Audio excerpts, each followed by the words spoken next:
Assalamualaikum warahmatullahi wabarakatuh. Alhamdulillah, nahmaduhu wa nasta'inuhu wa nastaghfiruh wa na'udzu billahi min syururi anfusina wa min sayyiati a'malina. May yahdihillahu fala mudilla lahu wa may yudlil fala hadiya lahu.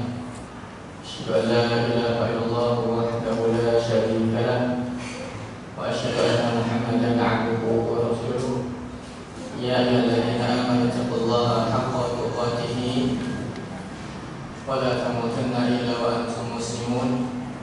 Ya ayyuhan nasu taqu rabbakum alladzi khalaqakum min nafsin wahidah khalaqa minha zawjaha wa batha minhuma rijalan katsiran wa nisaa wattaqullaha alladzi tasaaluna bihi wal arham innallaha kana 'alaykum raqiba.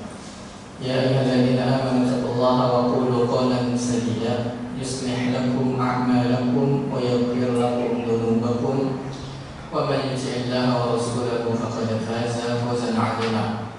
Amma ba'd, fa inna asdaqal hadithi kitabullah wa khairul hadi hadi Muhammadin sallallahu alaihi wasallam wa syarrul umuri muhdatsatuha wa kullu muhdatsatin bid'ah wa kullu bid'atin dhalalah wa kullu dhalalatin finnar.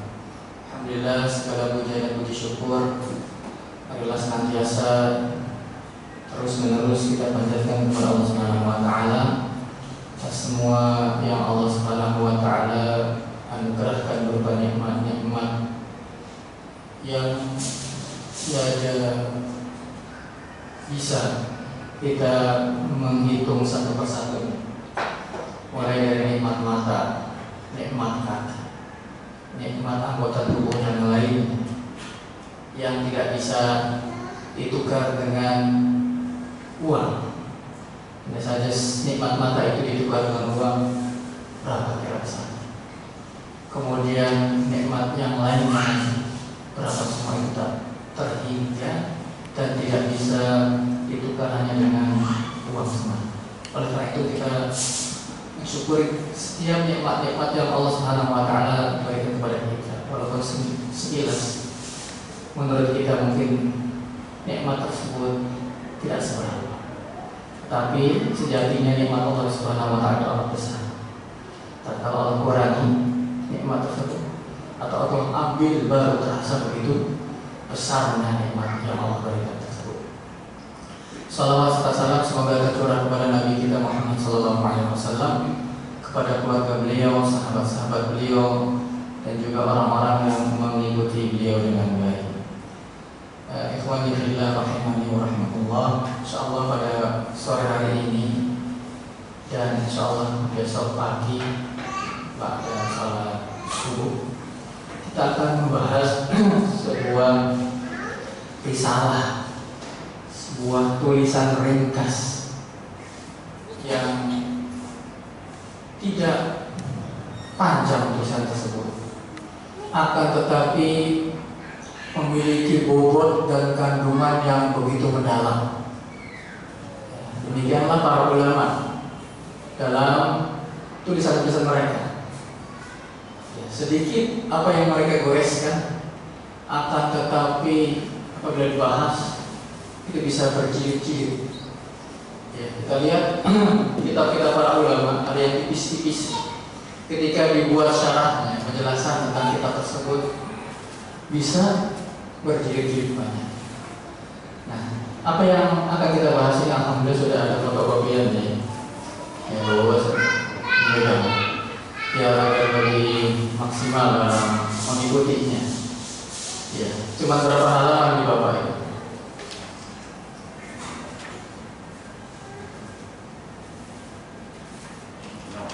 6 halaman, itu pun plus terjemahnya ya.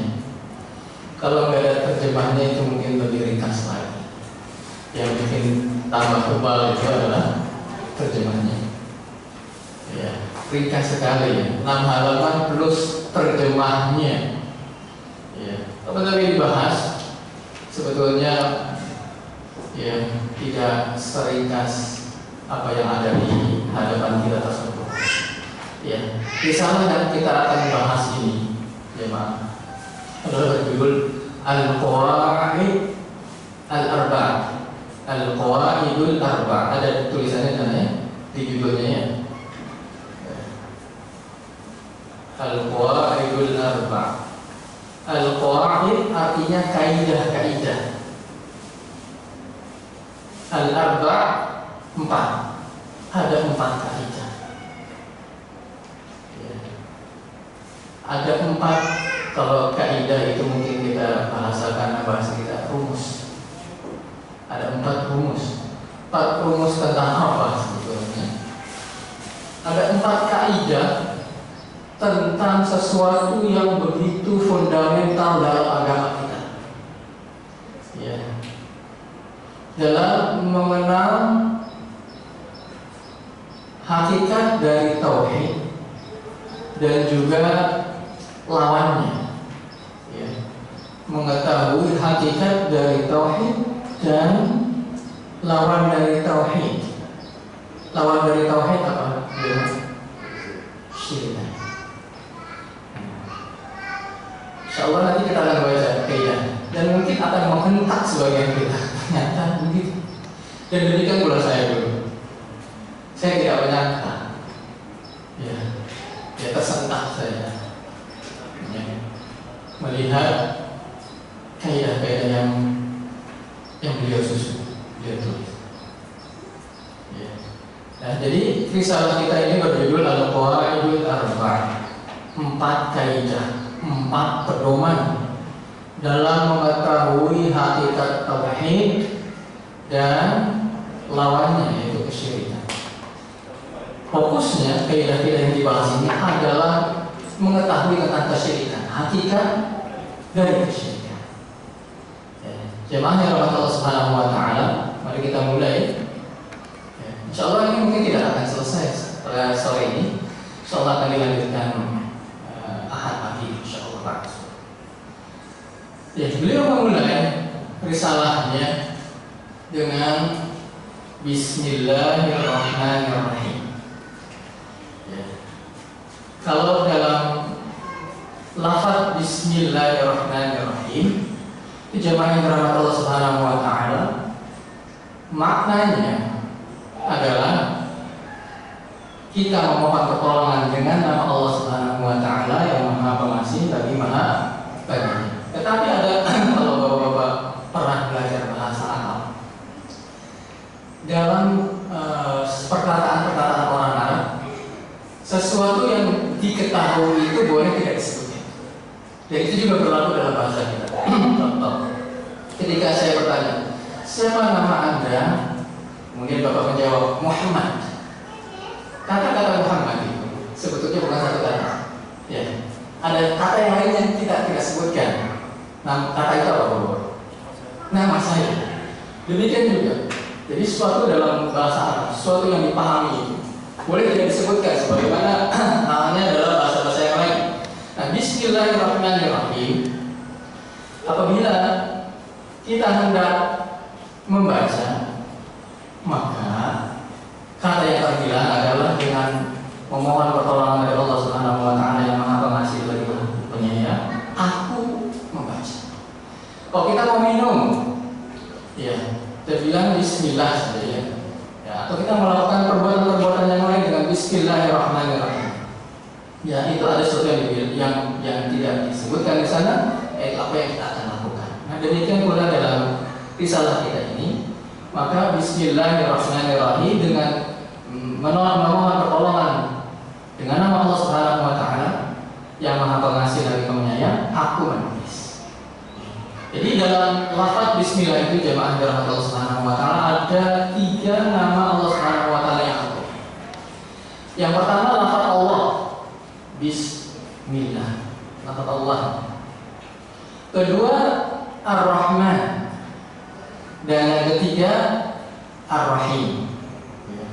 Dalam Bismillah, Basmalah itu ada 3 kandungan nama Allah Subhanahu wa taala. Adapun nama Allah Allah, ya, Allah adalah maknanya Dzul Uluhiyah wal Ubudiyah, yang Maha Pemilik peribadahan. Itu apa? Allah. Dan tidak ada nama yang Allah, tidak boleh. Misalnya ada seorang yang namanya menamakan anaknya begitu, Allah tidak boleh. Ini nama khusus bagi Allah Subhanahu wa Ta'ala. Kemudian nama yang kedua Ar-Rahman, dan yang ketiga Ar-Rahim. Dua nama Allah Subhanahu wa Ta'ala ini adalah dari sifat yang sama, yaitu rahmah, penyayang, kasih sayang. Ya, Ar-Rahman dan Ar-Rahim itu dari akar sifat yang sama, yaitu dari Ar-Rahmah, kasih sayang. Lalu bedanya apa antara Ar-Rahman dan Ar-Rahim? Ar-Rahman itu adalah yang memiliki sifat kasih sayang. Ya, itu namanya apa? Ar-Rahman. Adapun tatkala kasih sayang itu Allah berikan kepada makhluknya, nah di sana Ar-Rahim. Jadi Ar-Rahman berkaitan dengan zat Allah Subhanahu wa Ta'ala yang memiliki rahmat yang luas. Tatkala Allah mengasihi, menyayangi hambanya, maka sifat itu disebut apa? Nama tersebut disebut Ar-Rahim. Ketika Ar-Rahman berarti memiliki kasih sayang yang sangat luas. Tatkala kasih sayang tersebut diberikan, itu namanya Ar-Rahim. Itu bedanya antara Ar-Rahman dan Ar-Rahim. Dan jemaah yang dirahmati Allah Subhanahu wa Ta'ala, demikian biasanya para ulama kebanyakan menulis kitab-kitabnya, buku-bukunya, mereka memulai dengan Bismillahirrahmanirrahim. Alasannya, pertama karena mengikuti Al-Quran, mencontoh Al-Quranul Karim, dimulai dengan Bismillahirrahmanirrahim. Kemudian mencontoh Rasulullah SAW dalam tulisan-tulisan beliau. Ketika Rasulullah SAW menulis, beliau minta dituliskan yang pertama kali Bismillahirrahmanirrahim. Sebagaimana halnya dalam sebuah hadis yang panjang dalam Sahih Bukhari, tatkala beliau mulai berdakwah, mengirimkan risalah surat-surat beliau kepada para pembesar negeri-negeri yang lain, beliau mengirim ke Heraklius, ya, Kaisar Roma. Dalam surat yang Nabi Sallallahu Alaihi Wasallam tersebut tertulis awalnya adalah Bismillahirrahmanirrahim. Ya, salam ala man ittaba'al huda. Ya, oleh karena itu, demikian pula halnya Syekh Muhammad bin Abdul Wahab rahimahullah taala dalam risalah ini, beliau memulai dengan Bismillah karena mencontoh kitabullah, mencontoh sunnah Rasulullah SAW dalam penulisan surat-suratnya, dan juga mencontoh para ulama. Kemudian kita akan masuk ke dalam mukadimah. Jadi sebelum saya lanjutkan, kerangka risalah ini sangat sederhana. Dimulai dengan mukadimah, kemudian baru masuk setelah itu langsung ke dalam kaidah-kaidahnya, 4 kaidah. Kalau mukadimahnya, ya itu penuh. Kalau kita nanti baca, penuh dengan doa. Ya, kita lihat yang pertama. Ya, ini tidak berharapan ya. Betul, bisa mengikuti nanti, bisa memberi harapan. Ya, kalau sekiranya perlu. As'alullahal karimah. Ya, terjemahnya ada di bawah. Saya memohon kepada Allah yang Maha Pemurah. Ya, as'alullahal karimah, Rabbal 'arsyil 'azim, pemilik 'arsy yang agung, an yatawallaka fid dunya wal akhirah, agar Allah memeliharamu di dunia dan di akhirat. Ini doa yang pertama. Dalam mukadimahnya beliau mengawalinya dengan doa. Nah, ini memulihkan jamaah yang dirahmati Allah Subhanahu wa Ta'ala bahwa begitu besar perhatian beliau agar orang-orang yang membaca risalah ini bisa mendapatkan banyak faedah, banyak doa dari beliau. Yang pertama, didoakan agar Allah Subhanahu wa Ta'ala menjagamu, memeliharamu di dunia dan di akhirat. Pemeliharaan Allah Subhanahu wa Ta'ala di dunia adalah dengan menjaga kita dari kemaksiatan, menjaga kita dari fitnah-fitnah dunia ini, menjaga kita dari semua hal-hal yang bisa merugikan seorang hamba tersebut secara agamanya. Ya, maka Allah Subhanahu wa taala didoakan, Syekh Muhammad bin Abdul Wahab mendoakan kepada Allah agar kita dijaga oleh Allah di dunia. Demikian pula beliau mendoakan kita agar kita dijaga di akhirat. Ya, agar kita terjauh dari api neraka, agar kita tidak memasuki api neraka, agar kita diistiqomahkan nanti bisa masuk sehingga bisa memasuki surganya Allah Subhanahu wa taala. Itu perlindungan Allah Subhanahu wa taala kepada seorang hamba tatkala di dunia dan di akhirat. Kemudian jemaah dirahmati Allah Subhanahu wa taala, kita lanjutkan lagi. Itu doa yang pertama. Minta tolong saya dikasih tahu ya jemaah, ada berapa doa dalam muqaddimah. Ya, semalam didoakannya tidak ada jelas lebih dari satu. Ya, kita lihat bagaimana begitu menginginkan kepada kita agar kita mendapatkan kebaikan, mendapatkan hidayah. Ini yang doa yang beliau yang pertama ya. Nanti tolong saya dibantu. Kemudian beliau mendoakan kembali wa an yaj'alaka mubarakan aina ma kunta. Dan aku memohon kepada Allah pula agar menjadikanmu, wahai orang yang membacanya ini, ya mubarakan, diberkahi dimanapun engkau berada. Ya, beliau mendoakan kembali agar kita diberi menjadi orang-orang yang diberkahi. Ya, sebagaimana sifatnya ya Nabi Isa alaihissalam. Kata Allah Subhanahu wa taala berfirman tentang beliau dalam surat Maryam ayat 31. Ya. Wa ja'alani mubarakan aina ma kuntu. Dan kata Nabi Isa alaihissalam tidak ada di buku kita ya, saya katakan. Ya, ini maksudnya akan memahami tentang arti diberkahi.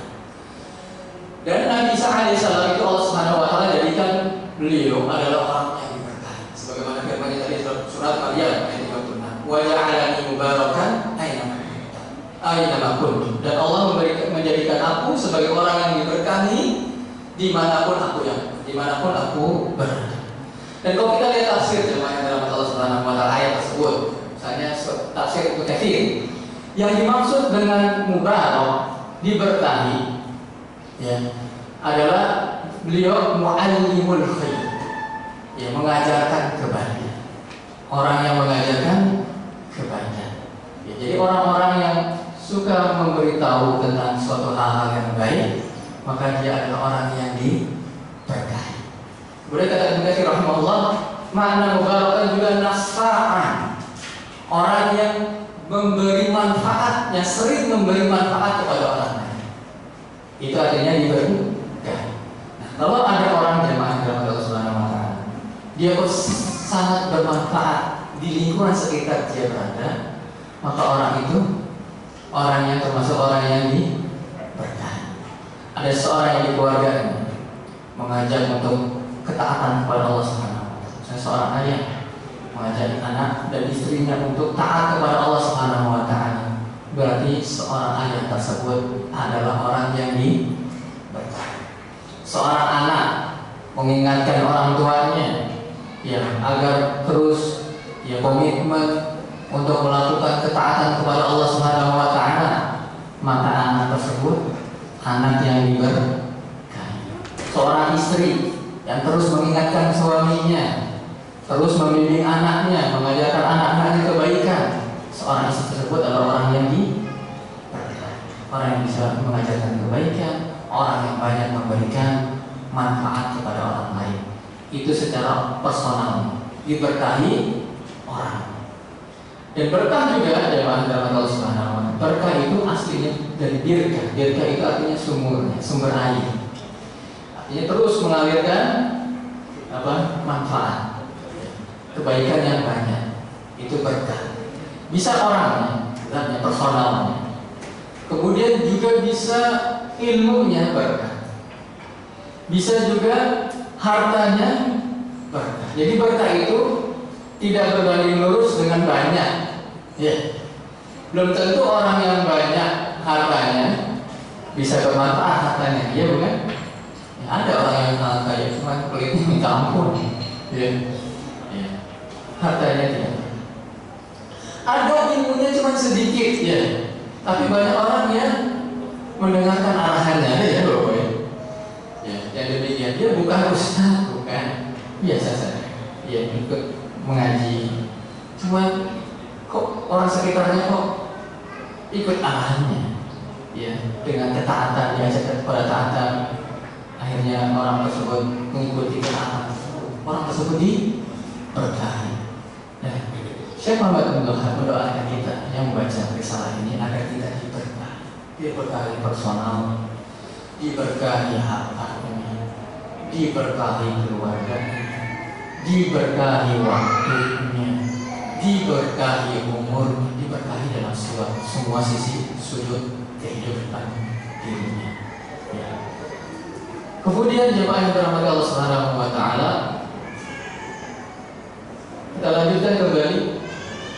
Wa an yaj'alaka, nah ini masih didoakan, maksud Allah terus didoakan sebelum beliau memberikan inti materinya doa. Jadi tadi ya, tolong dibantu saya berapa doa. Saya belum hitung saya juga. Jelas banyak. Wa an yaj'alaka mimman idza u'tiya syakara. Dan semoga Allah Subhanahu wa taala menjadikan engkau orang yang jikalau diberi bersyukur. Ya, didoakan. Semoga tadinya kata ya secara bahasa kita ya, yang mendengar, yang membaca risalah ini dijadikan oleh Allah Subhanahu wa taala ketika diberi nikmat oleh Allah Subhanahu wa taala dia bersyukur. Wa idza tuliya sabara, dan semoga Allah Subhanahu wa taala menjadikan ya, engkau apabila ditimpa musibah maka menjadi orang yang bersabar.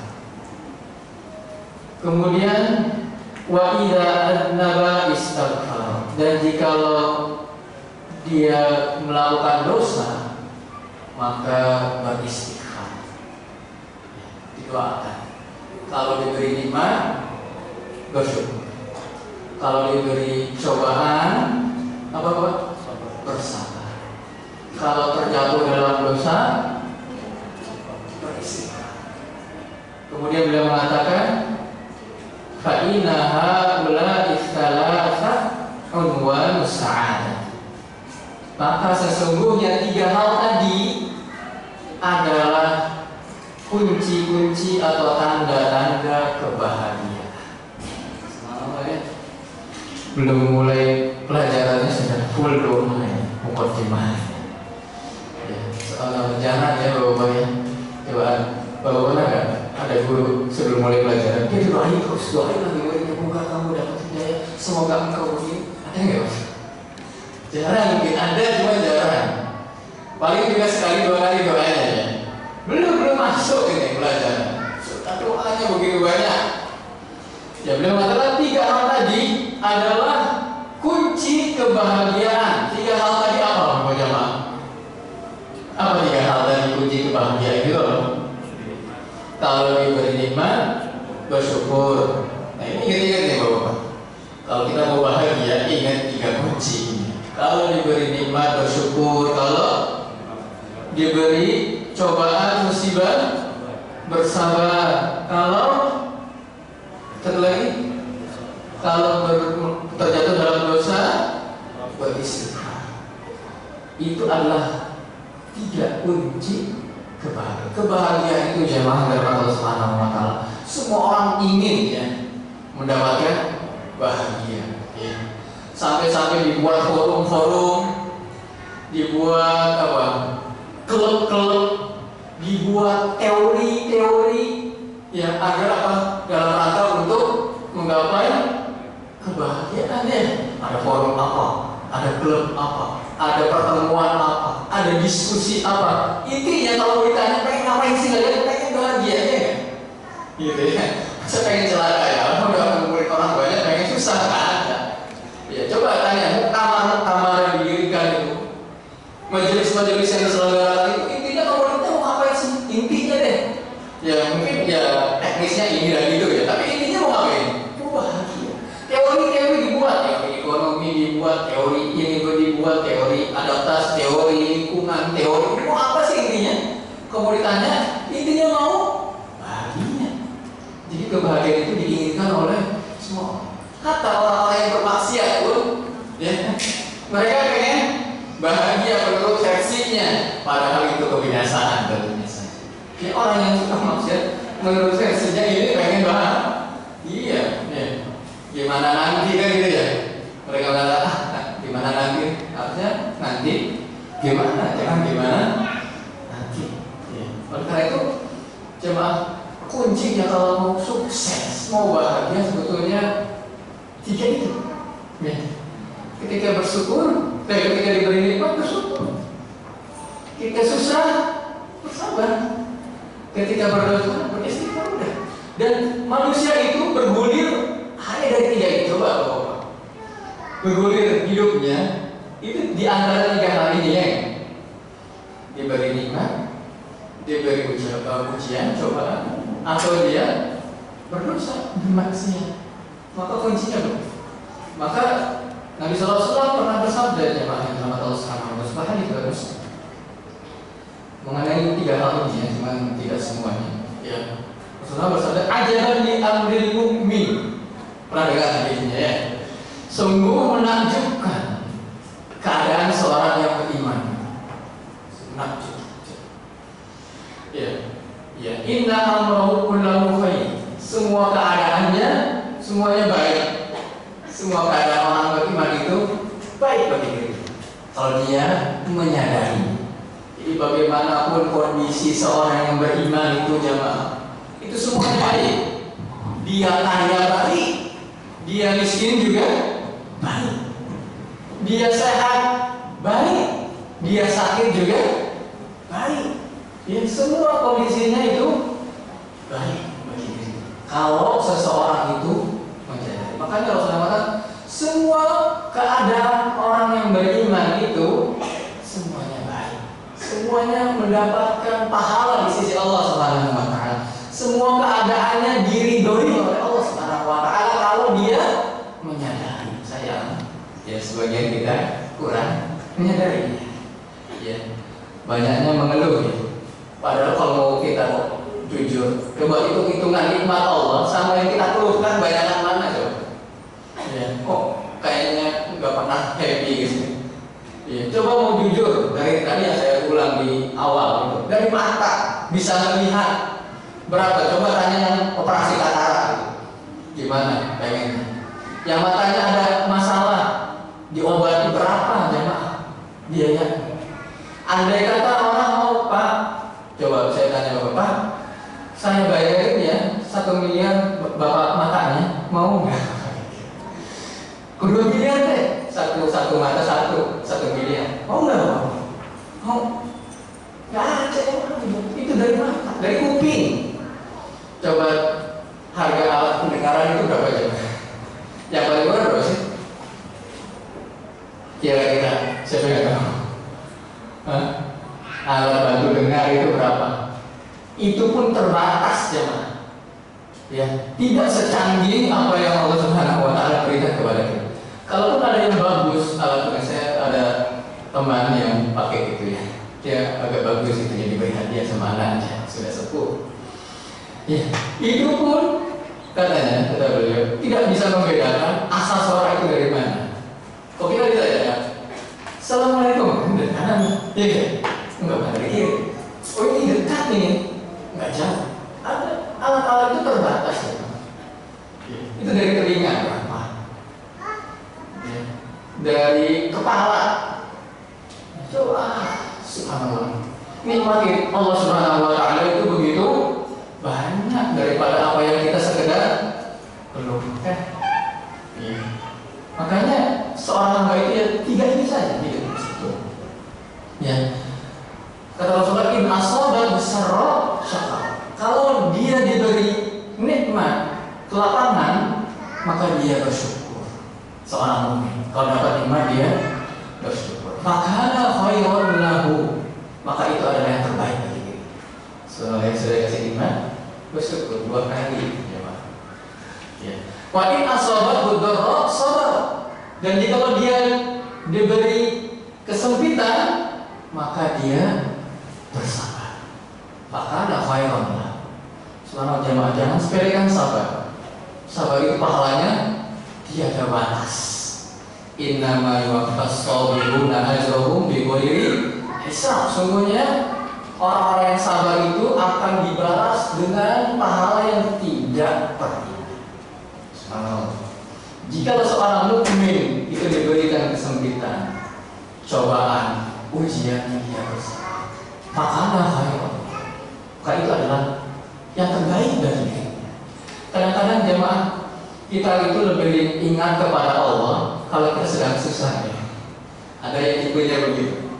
Dia nggak ingat Allah sebelum dikasih susah. Begitu dikasih kesusahan baru ingat Allah, baru berdoa terus sama Allah. Kalau dikasih nikmat dia lupa. Bahkan mungkin digunakan nikmat itu untuk bermaksiat kepada Allah Subhanahu wa ta'ala. Dikasih harta yang banyak, mungkin dia lupa sama Allah. Malah banyak menghambur-hamburkan hartanya. Tatkala dia susah, dia baru mohon kepada Allah Subhanahu wa ta'ala ya. Ketika sehat, mungkin dia lupa. Wah, happy kan. Sana sini hedon hidupnya, kurang-kurang, maksiat, STMJ ya. Alhamdulillah masih mending. Ada yang malah tidak sholat sama sekali ya. Sibuk dengan harta. Ketika dia diberikan kesusahan baru, ingat ya Allah, uang saya hilang. Ingat Allah ketika bisnisnya turun, bisnisnya hilang. Ya, ingat Allah. Jadi semua orang mukmin itu sebetulnya kalau kita masa dalam jamaah susah sakit bagaimanapun keadaan seorang mukmin itu yang terbaik kalau dia bersabar kepada Allah. Jadi seorang mukmin zaman yang Allah Subhanahu semua yang menimpa seorang muslim itu tidak ada rugi. Manusia dalam suara juga muslim, manusia muslim. Apapun yang menimpa seorang muslim, min wasobi berupa kepayahan, wa nasobi dan keletihan, wa hammin, wa adan, wa qomin, baik gundah gelana, gangguan, ya suatu hal yang tidak mengenakkan itu, semua itu sampai hatta syaukah yusyakuha, sampai duri yang menusuknya, illa kafarallahu biha min khotonya. Minta Allah akan gugurkan dosa-dosa. Kalau dia saya, wah alhamdulillah saya sudah, makanya derajat tertinggi tatkala diuji itu jamaah, ya ada yang bersyukur. Ada nggak orang yang diberi cobaan bersyukur? Itu derajat tertinggi tatkala orang mendapat musibah, dia bersyukur. Dan itu cara. Biasanya kebanyakan orang ditimpa musibah mengeluh, boro-boro bersyukur. Bisa bersabar saja. Itu ada yang paling minimalis tatkala seorang ditimpa musibah adalah bersabar. Bersabar itu apa sih? Merasa berat, tapi dia tahan. Dia tahan hatinya untuk tidak buruk sangka kepada Allah Subhanahu wa ta'ala. Dia tahan lisannya untuk tidak mencela Allah Subhanahu wa ta'ala. Ada yang mencela Allah, jemaah? Ada orang yang sakit. Ada yang mencela Allah enggak? Ada. Real saya temukan jemaah. Nasallallahu alaihi wa sallam. Semoga Allah melindungi kita semua. Qadarullah, ada seorang ya, berkaitan dengan pandemi ini yang begitu ketat dia menjaga protokolnya, tapi takdir Allah memang berbicara lain. Akhirnya yang qadarullah dia tertipu karena dosa. Akhirnya dia tidak ridho. Ini Allah gimana? Ini betul keluarganya sendiri yang cerita. Ya. Gimana ini Allah? Saya kan sudah begitu menjaga, kok saya kena? Saya kan nyari duit yang Allah itu ada siapa yang begitu? Sudah ditimpa musibah, akhirnya buruk sangka kepada Allah Subhanahu wa ta'ala. Yang kita temukan yang begitu jemaah. Oleh karena itu semua yang menimpa muslim, ingat jemaah nih, kita lagi sehat gitu. Ingat nih, ya nasallahu alaihi, semoga Allah menjaga kita semua ya. Ya jangan sampai tatkala kita dilanda musibah, hati kita dongkol sama Allah Subhanahu apa-apaan sih ya. Jangankan itu jemaah. Jangankan yang agak berat, hujan aja hujan. Kadang-kadang kita itu suka nyela ya, terutama yang naik kendaraan motor ya. Kalau mobil mungkin agak aman ya. Baru naik motor hujan, gua dulu pakai jas hujan. pakai jas hujan mentok. Nah ini baru berapa meter berhenti, turun lagi, kan malu pakai jas hujan, panas, pakai jas hujan, copot lagi, jalan lagi, hujan lagi. Subhanallah. Pernah nggak? Saya pernah. Itu jamaah yang termasuk tahan lisan kita. Ini hujan lagi, enggak, jangan. Jamaah yang termasuk hujan lagi, enggak lagi, hujan lagi, maunya apa sih? Subhanallah, tahan lisan kita. Itu yang ringan jamaah. Ya, Rasulullah, la tasubud dar. Jangan kalian mencela asal. Kalau kita mencela hujan siapa sih jamaah yang mengurungkan? Allah Subhanahu wa Ta'ala secara tidak langsung kita jelaskan apa itu. Kalau Allah apa yang sama hujan enggak? Iya, kan gitu ya secara tidak langsung ya. Contoh ya, kalau ada tulisan seorang jelek, tulis jelek, terus tahu baca. Ini siapa sih tulisannya jelek banget? Itu kira-kira secara tidak langsung mengingat siapa ya?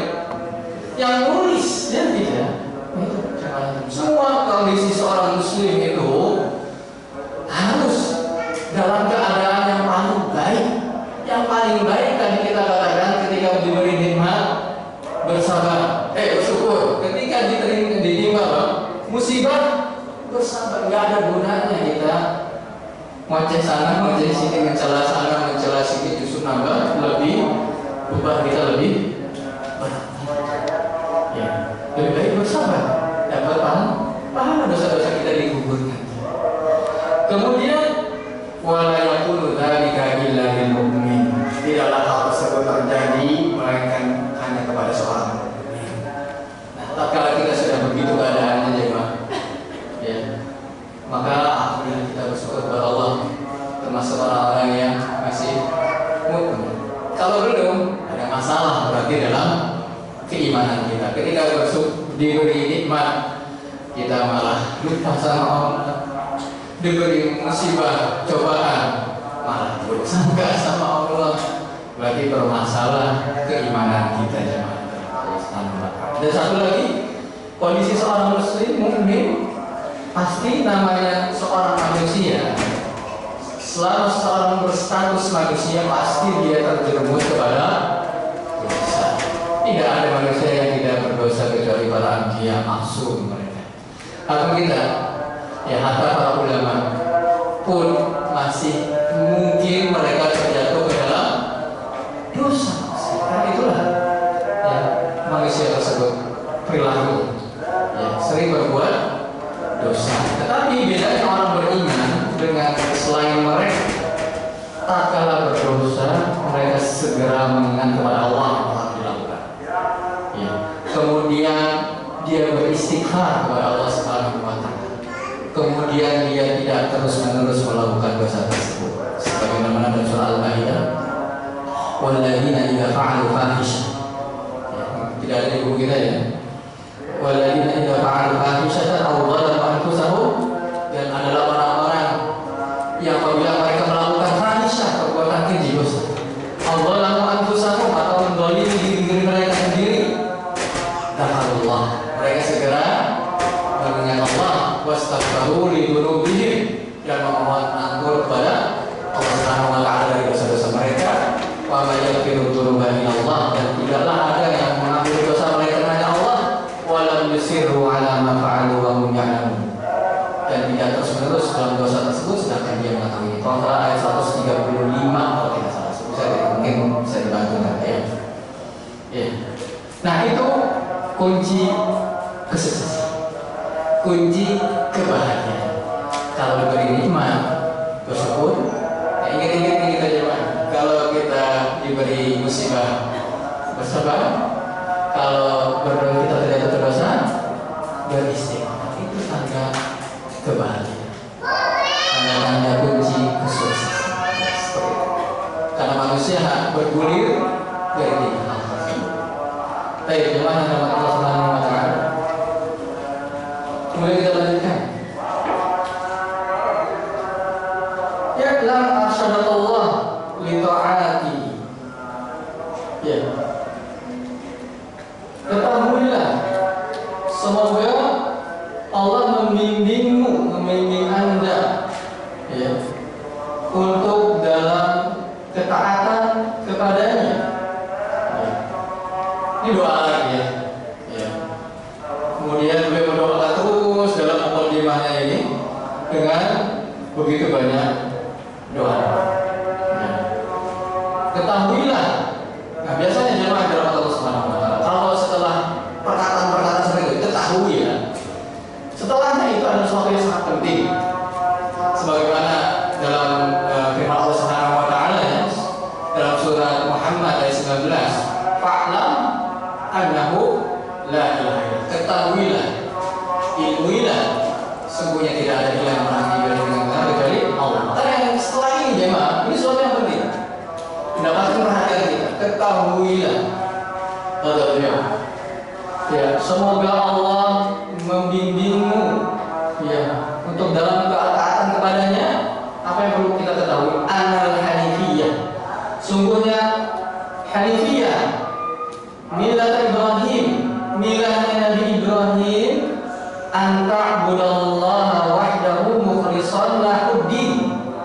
Ya, sungguhnya milahnya Nabi Ibrahim alaihissalam adalah agar engkau beribadah kepada Allah saja dengan mengikhlaskan agama ini hanya untuknya. Baru beliau sedikit demi sedikit mau masuk ke dalam permasalahan. Ya, ini mukadimahnya ya. Tadi inti pembahasan kita adalah pembahasan tentang tauhid, hakikat tauhid dan hakikat kesyirikan. Terus sedikit lagi. Masuk pelan-pelan, ngelamnya sedikit demi sedikit. Ya, yang perlu kita ketahui jemaah yang dirahmati Allah Subhanahu wa taala, beliau mendoakan arsyad Allah, semoga Allah membimbingmu. Arus, kita ada arus ya, arsyad itu dari kata arus. Terus itu lawan dari kesesatan. Semoga Allah membimbingmu dalam kebenaran. Arsyad Allah taala. Qad tabayyana rusydu minal ghayy, dalam Al-Baqarah surah Al-Baqarah telah jelas arus dari al-ghayy, itu kesesatan. Berarti arus tunjuk bahwa Allah Subhanahu wa taala memberimu petunjuk. Bahwasanya apa? Milah Ibrahim, anak Hanifiyah ya. Hanifiyah itu milahnya Nabi Ibrahim alaihissalam. Jemaah yang Allah Subhanahu wa taala kata Hanif. Kalau Hanif yang Bapak-bapak ketahui apa sih? Ya. Hanif, ada anak-anaknya namanya Hanif ya. Enggak anaknya Hanif. Tapi Hanif apa? Yang sepengetahuan Bapak-bapak jemaah. Lurus ya. Lurus ya. Ya. Hanif sebetulnya secara bahasa justru bukan lurus. Justru artinya Hanif itu bengkok. Secara bahasa ya. Miring. Ya, itu artinya Hanif. Ha dan nun dan fa itu artinya miring. Maksudnya miring apa? Miring dari kebatilan mendekati kebenaran. Miring dari kesyirikan condongnya ke tauhid. Itu aslinya. Memang seringkali menerjemahkan lurus ya. Atau juga bisa cenderung atau miring ke ad-din al-mustaqim. Nah, tapi aslinya Hanif itu bukan lurus aslinya. Tapi justru miring ya. Miring tapi miring dari menjauhi dari batil mendapati yang kebenaran. Menjauhi yang kesyirikan, condongnya mendekati yang tauhid. Nah, bahwasanya Hanifiyah itu tadi ya, miring atau condong menjauhi yang hal yang negatif ke yang positif itu Hanifiyah. Itu adalah milah Ibrahim, yaitu Hanifiyah itu adalah agamanya Nabi Ibrahim alaihissalam. Nabi Ibrahim alaihissalam itu sangat spesial sekali kalau kita baca sisanya Nabi alaihissalam. Ya, beliau itu jemaah yang dimana Allah Subhanahu wa taala mentalnya, masya Allah, banyak ujian. Iya, disuruh berdakwah tauhid sendirian, dimusuhi semua orang. Tak kalau beliau berdakwah, kita pernah nggak Bapak dimusuhi semua orang? Satu negeri musuhin kita pernah? Nggak pernah. Paling ada masuk musuhin, ada juga yang enggak. Nah, ketika berdakwah tauhid dimusuhi semua orang, bagaimana rasanya? Kalau bukan mentalnya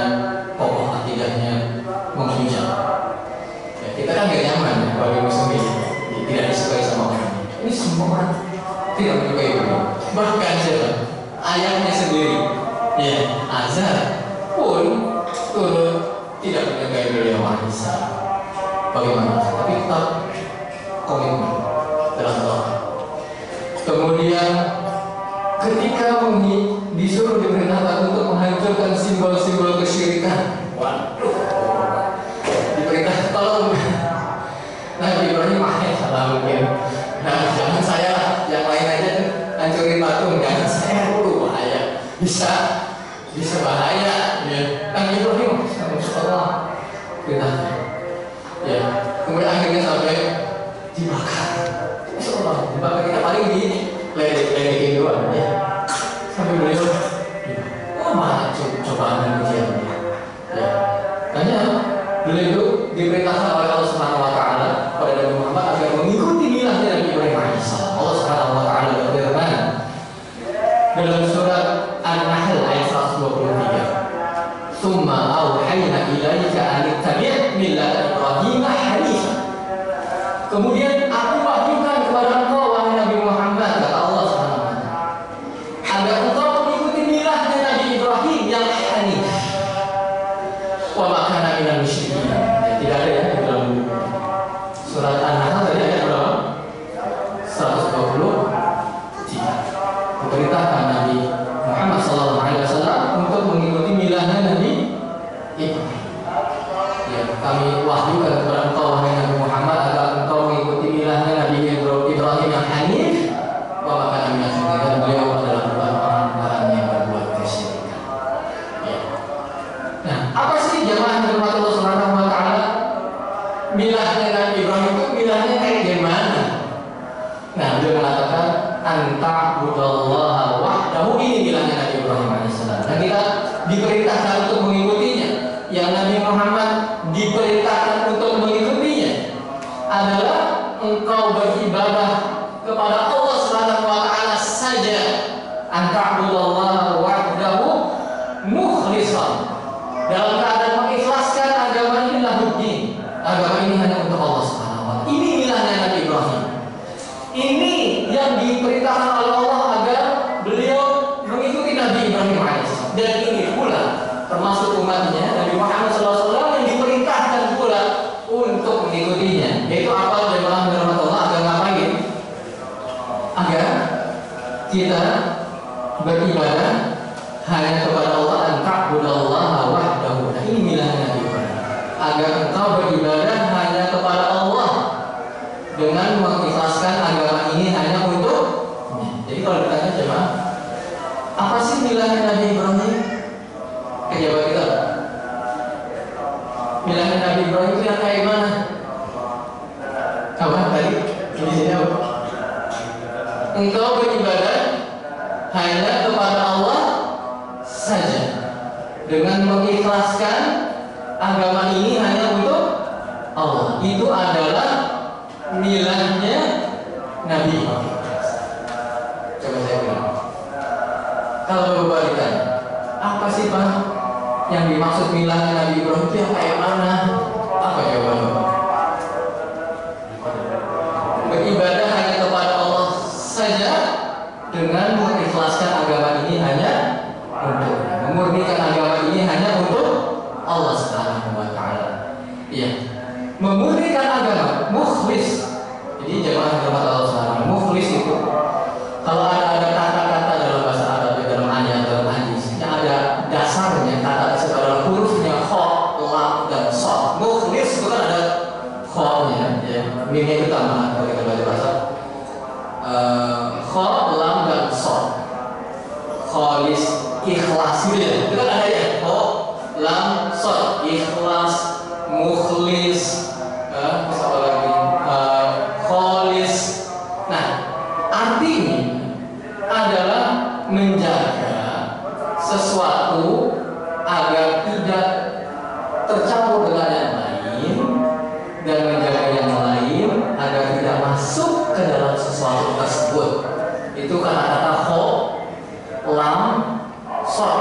Setiap kata-kata yang seperti itu, yang akar hurufnya seperti itu, artinya menjaga sesuatu itu tidak bercampur dengan yang lain, dan kebalikannya juga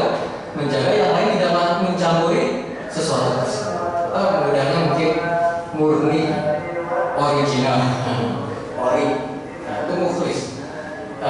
Sebagaimana contohnya dalam surat An-Nahl ayat 66. Ini yang menunjukkan bahwasanya kata-kata kha, lam dan shad artinya murni, ori, tidak bercampur dengan apapun selain. Dan surat An-Nahl ayat 66 tidak ada dalam buku kita ya. Ya. Wa inna lakum fil an'ami la'ibrah. Sungguh bagi kalian dalam hewan-hewan ternak itu, nanti Bapak bisa buka di rumah ya. Surat tadi apa?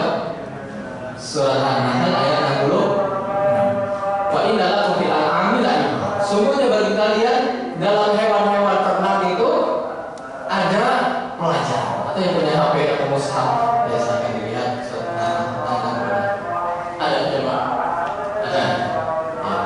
Sungguhnya bagi kalian dalam hewan-hewan ternak itu ada pelajaran. Nusqikum mimma fi butunihi.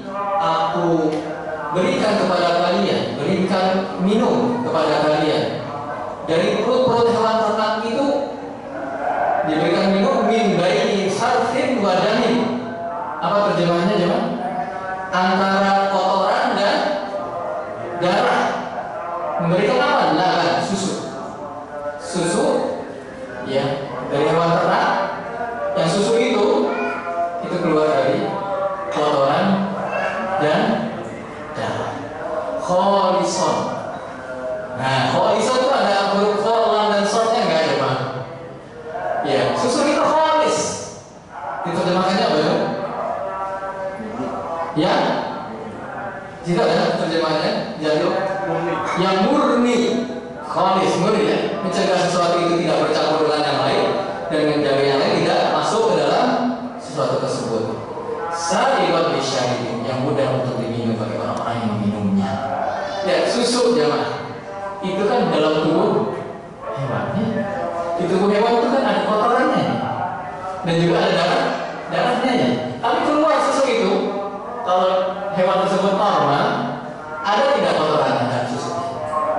Tidak ada. Ada tidak darahnya dalam susunya itu? Hah? Tidak ada. Subhanallah. Kholis. Nah itu artinya kholis. Dia, nah subhanallah ya. Apalagi kalau mau kita tadaburi, ya subhanallah. Itu kan susu, kan dari perut hewan. Di perut hewan kan ada kotorannya, ada darahnya. Tapi kenapa?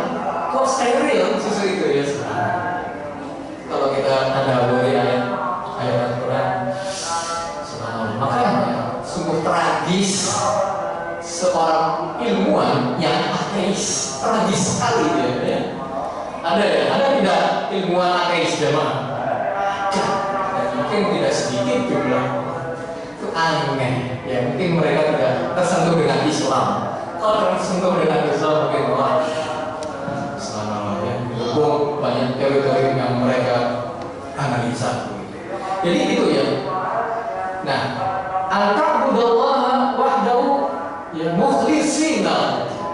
Mukhlis, tidak bercampur, steril ya, mengikhlaskan, mensterilkan ya, memurnikan agama ini hanya untuk Allah Subhanahu wa Ta'ala saja. Itulah milahnya Nabi Ibrahim, agar kita diperintahkan untuk hanya beribadah kepada Allah dengan memurnikan peribadahan yang kita lakukan hanya untuk Allah. Itulah milahnya Nabi Ibrahim alaihissalam. Baru sedikit-sedikit mau masuk nih, udah nyentuh-nyentuh bau-baunya ya, materinya ya, tentang tauhid dan kesyirikan ya. Kemudian apa lagi jemaah dalam Allah Subhanahu wa Ta'ala? Wa bidzalika amarallahu jami'an nas, dan demikianlah dengan milahnya Nabi Ibrahim lah, dan demikianlahnya itu maksudnya dengan milahnya Nabi Ibrahim lah itu Allah memerintahkan semua manusia. Jadi manusia ini diperintahkan agar mereka mengamalkan amalannya milahnya Nabi Ibrahim alaihissalam. Semua manusia. Ya. Jami'an nas wa apa? Banyak yang agak salah. Habis jami'an nasi wa khalaqahum laha. Itu situ ya. Wa khalaqahum laha. Dan Karena ilahnya Nabi Ibrahim inilah Allah menciptakan jin dan manusia.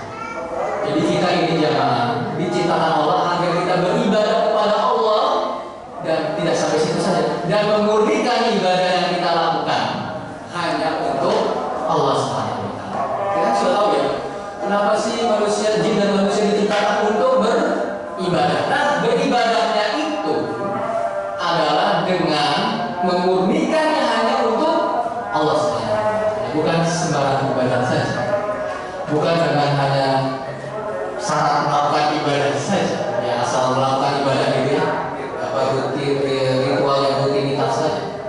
Tetapi mengikhlaskan, menunjukkan, memurnikan ibadah yang kita lakukan hanya untuk Allah Subhanahu wa taala. Itulah tujuan kita di dunia. Itulah kenapa saya hidup, kenapa jamaah bapak-bapak dan ibu hidup di dunia. Kita hidup itu jamaah bukan hanya sekedar isi waktu. Tadinya kecil, kemudian dewasa, ya, kemudian tua, kemudian meninggal. Nah, gitu-gitu saja.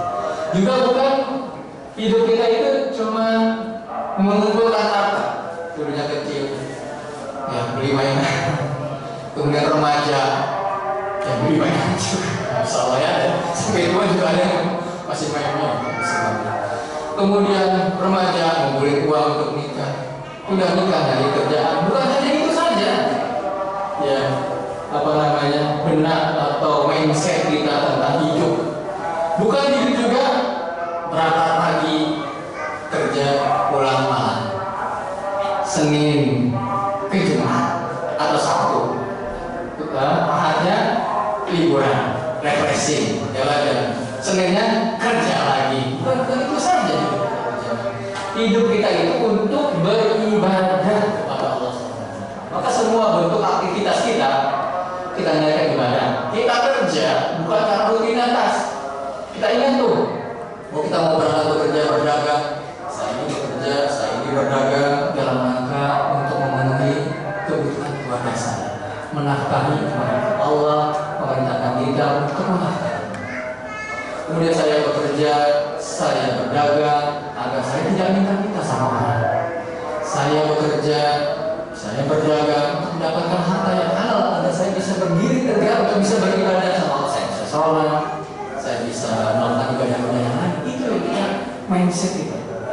Jadi sering kita lalai, nggak tahu, gitu. Bahkan mungkin hafal dalilnya.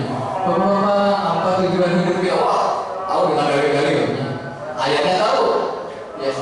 Ayat berapa juga tahu. Tapi sering kita itu lalai. Sering kali sesuatu yang kita ketahui itu justru kita lalai malah ini. Dan kita ketahui jamaah dirahmati Allah, tugas kita, keberadaan saya dan jamaah itu hanya untuk beribadah kepada Allah, dan ibadahnya itu kita ikhlaskan hanya untuk Allah Subhanahu wa taala. Bagaimana Allah Subhanahu wa taala berfirman, mungkin jemaah telah hafal ayatnya. Ya, wa ma khalaqtul jinna wal insa illa liya'budun. Jadilah aku ciptakan jin dan manusia melainkan agar beribadah kepada. Ini ngomong sampai jam berapa ya? Karena sudah ada. Ya, adanya jam berapa sekarang?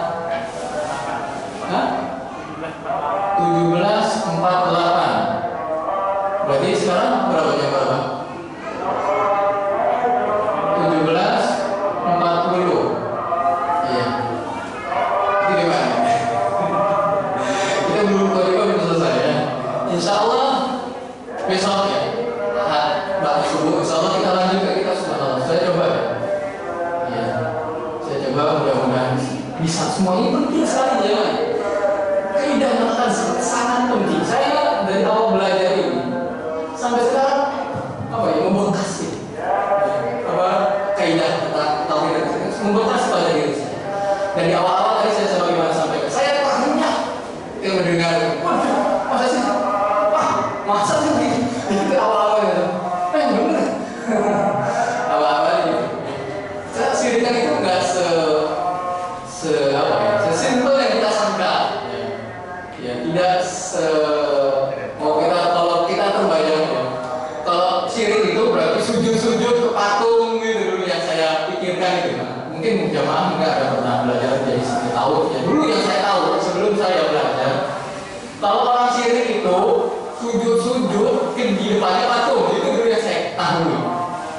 Ya, kalau bapak apa?